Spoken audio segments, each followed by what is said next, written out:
Hi friends, I'm Amy from Amy Latta Creations, and today we're going to be getting crafty together making a floral photo frame for spring. To make this project, all you need is an unfinished wood photo frame. Mine was a 4x6 inch opening. You're also going to need a Scorch Marker Pro. This is one of my new favorite crafting tools because it allows you to do wood burning safely and easily. You can control it just like you can any other marker, and then the ink reacts when you apply heat and burns your design into the surface of the wood, leather, paper mache, cardstock, or other surface.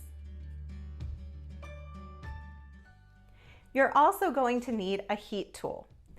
An embossing tool like you would use for stamping or general crafting is typically not going to be powerful enough. You need to make sure that your heat gun is at least 1000 watts of power, or if you're using something like a standard oven, that it heats at least to 300 degrees Fahrenheit. Finally, we're going to need our flower design. Of course, you can freehand any kind of design that you like. But if you want yours to look just like mine and have the tulips, you'll need to find this design on the Scorch Marker website and download it to your device. In some of my previous videos, I've showed how you can take these downloadable stencil designs and turn them into stencils using a Cricut machine or other electronic cutting machine and removable vinyl. However, I know not everyone has those tools on hand. So today we're going to do a different kind of image transfer. This is something that you can do without any special supplies other than a printed copy of what it is that you want to transfer onto your wood and a pencil. The first step in transferring our image onto the frame is that we want to use our computer to print out the image. I chose the tulips from the spring stencil set, and you're going to trim it so that it fits on your frame. I'm going to be using just one of the two tulips on each side of the frame. So the first thing that we're going to do once we have our design printed and cut out is that we're going to take a pencil and we're going to trace around the outside of where the black is on the image. So we're just outlining in pencil the part that we want to transfer onto the frame.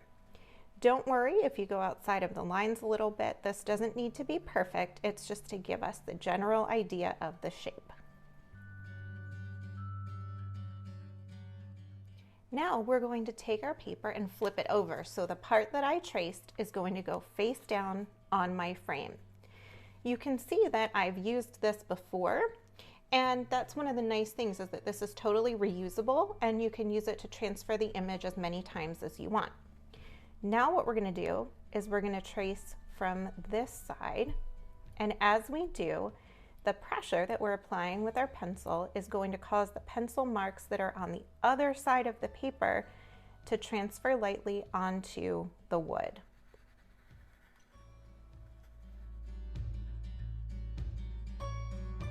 Once I'm finished, I'll pull my paper off and you'll see that the image is there outlined in pencil.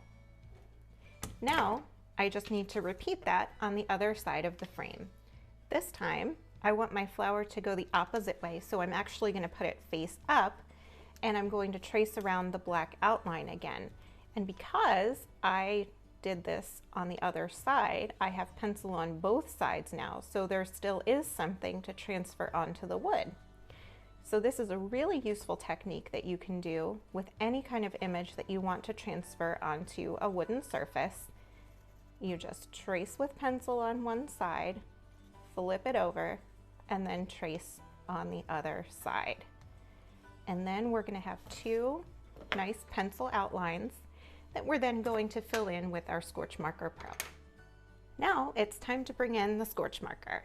I'm going to be using the bullet tip end, but you can also use the other end, which has a small sponge brush if you prefer. Make sure if your Scorch Marker is new that you prime it and push down to start the ink flowing. And then you're just going to follow your pencil lines to create your flower design or whatever design you've chosen. So I'm tracing around my pencil lines and then filling it in with the marker, just like I were coloring on paper. You'll see that the scorch marker just makes the surface of the frame look a little bit wet. Sometimes, depending on the wood, it looks a little bit pinkish, but don't worry, it's going to have that nice dark brown when you apply heat and the heat reacts with the marker ink to burn it into the wood. Now it's time to watch the magic happen as we apply heat. Remember, your heat gun needs to be at least 1000 watts or higher, and it needs to go up to 300 degrees Fahrenheit at the least.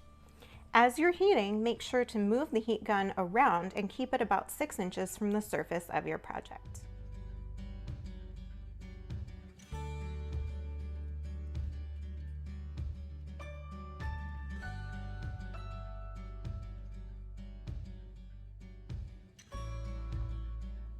Just like that, the marker ink reacted with the heat and actually burned itself into the surface of the wood.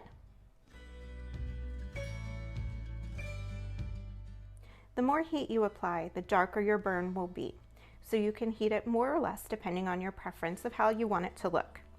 The final step is to add a photo. I added this one of my parents and my grandmother on her 91st birthday a few weeks ago. Now my project is complete. So here's our finished photo frame. It was pretty quick and easy, don't you think? I love that there's another way to transfer images besides just making a stencil out of vinyl. You can use this pencil technique on any kind of project with any type of image, word, or design that you like. Thanks so much for getting crafty with me today. I hope you had as much fun making the Scorch Marker project as I did. Stay tuned, and of course, for more inspiration and ideas, don't forget to check out scorchmarker.com and to come visit me at amylattacreations.com. I have all kinds of seasonal projects, hand lettering tutorials, and lots of other inspiration for all kinds of crafty things. Make sure to subscribe here on YouTube so that you don't miss any upcoming projects, and of course, visit on social media at amylattacreations.